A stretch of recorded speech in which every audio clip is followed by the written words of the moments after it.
When I was 17 years old, I made a decision that would set the path of my life. I'm a junior in high school, and I played basketball at this tiny little private school. And in the district tournament, we were playing the giant county school from across town. It was truly a David versus Goliath situation. But my team plays great. We pull the upset. We go celebrate after the game. And it's a great night for me and all my friends. As we're leaving our celebration, we're all walking to our cars. And I get in my car and I go to start it up. And then splat, splat, splat, splat. 4 eggs hit the windshield of my car. And I look across the parking lot and I see these 4 country boys standing outside this 70s van laughing. So I know they're the ones that did it. Well, all my friends are unaware and they're driving away. And this is before cell phones, so I've got no way to call them. So I'm on my own. And this creates a real dilemma for a teenage boy. If I just start the car up and drive away, then the story all over town will be they egged my car and then I drove away like a coward. But I'd never been in a fight before. And if I go confront these guys, it's going to be 4 against 1. Wouldn't the story be even worse if they egged my car and beat me up? So I don't know what to do. So I decide, I'll stall for a minute and think about this. So I get out of the car and I'm wiping the egg off. And as I'm doing that, I'm assessing my opponents. And they're all cowboy boots and denim and John Deere hats, closer to Footloose than to West Side Story, I think. So about that time, a motorcycle pulls in next to my car. And I hear this voice say, "Hey, Tom, somebody egged your car?" And I look over, and it's a guy that I played minor league baseball with. I haven't seen him since I was 9 years old. But he's grown into a mountain of a man. He's about 6'5", 260, and he's a biker dude right out of Central Casting. He's got the long hair, he's got a scraggly beard, he's got the biker vest. And he says, "Who do you think did it?" I said, "I think it's these guys over here by this van." He said, "You want me to walk over there with you?" And inside, I'm like,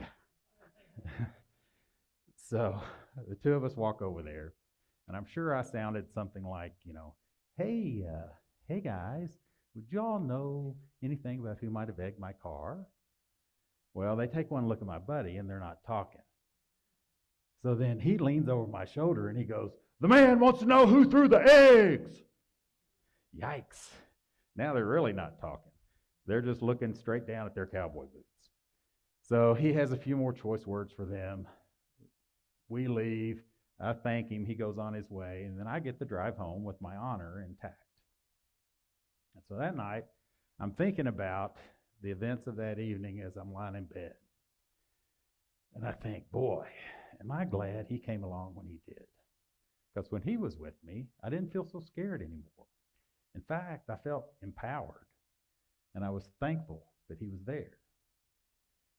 And then I thought, how great would it be to be the kind of person that makes other people feel that way? And I thought, decided that night, I'm going to be like my old teammate. No, not a biker dude. I was going to be a lawyer. And not just any lawyer. I was going to be a prosecutor. Now, I'm not equating having egg on my car with the trauma that real crime victims go through. All I knew is I wanted to be the person that walks with people who've been through something truly horrific. And in the aftermath of their darkest hour, help them achieve something that feels like justice. That's what real prosecutors do every day. And at the age of 31, I became the youngest elected Commonwealth attorney in Kentucky. But I didn't know how much I didn't know. Not too long after being elected, I'm trying a man, a defendant, for sexually abusing his 11-year-old stepdaughter. Let's give her an alias. We'll call her Amy. Now, Amy's mom marries the defendant when Amy is only 3 years old. So he's the only father figure she's ever known. And she's just an ordinary 5th grader trying to keep up with her schoolwork. But in the dark of night, he creeps into her room and subjects her to sexual abuse. And the crimes happened repeatedly over a long period of time. And when the defendant begins forcing her to do even more, she discloses the abuse. Now, like most of these cases, we have no other eyewitnesses to the crime, and we have no physical evidence. But Amy bravely comes to court and tells 12 strangers all the disturbing details of what the defendant had done to her. And she has to do it in open court, right in front of the defendant, the man she calls Dad. Well, at the end of the case, the jury goes out to deliberate. And they knock on the door and they have a verdict. They're filing back in. I remember looking back at Amy and her mom in the audience. And then they hand the verdict form to the bailiff. He delivers it to the judge. And then we, the jury, find the defendant not guilty. It feels like a gut punch. It's my responsibility to talk with Amy about the outcome of the case. So we go in this little witness room, and I tell her she did everything right. She made an amazing witness. That sometimes the jury will vote not guilty even though they believe her. And then her mom wipes away her tears, and the two of them leave the courthouse to start the next chapter of their lives without the defendant. And as I'm saying these things to Amy, trying to reassure her, it's like I'm trying to convince myself that it's not my fault. But I knew there was something missing from my presentation of the case. And it raised the question, if telling the jury what happened isn't enough, what do I need to do to keep from disappointing more survivors of violent crime? I was determined to figure this out. Well, sometime later, the movie Amistad comes out. And there's a great scene in that movie where Anthony Hopkins, who plays an old lawyer, is talking to Morgan Freeman about a case. And he tells him, in the courtroom, whoever tells the best story wins. And then he stumps Morgan Freeman when he asks him about the client. What's their story? Well, this is an aha moment for me. Light bulbs are going off in my head. If telling the jury what happened isn't enough,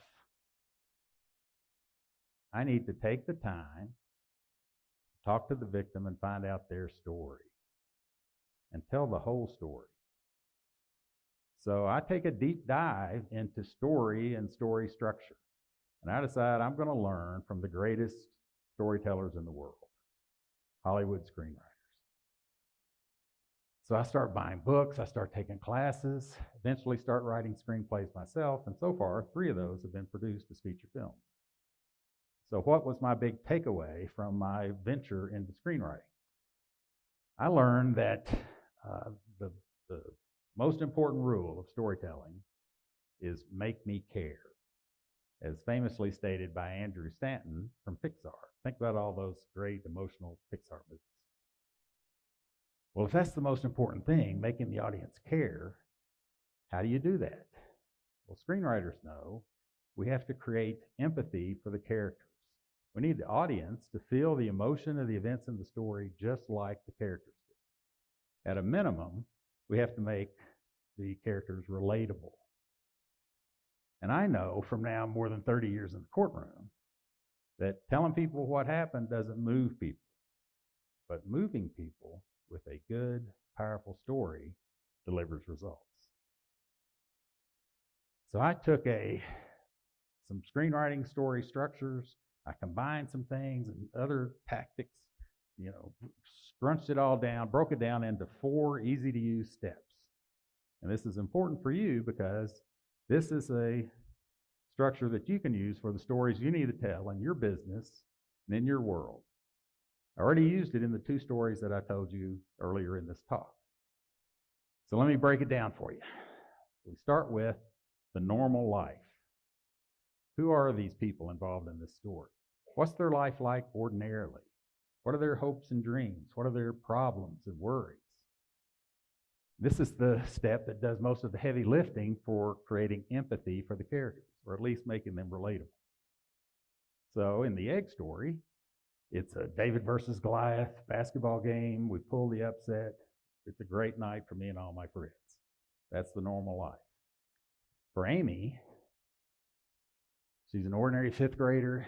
He creeps into her room and does bad things.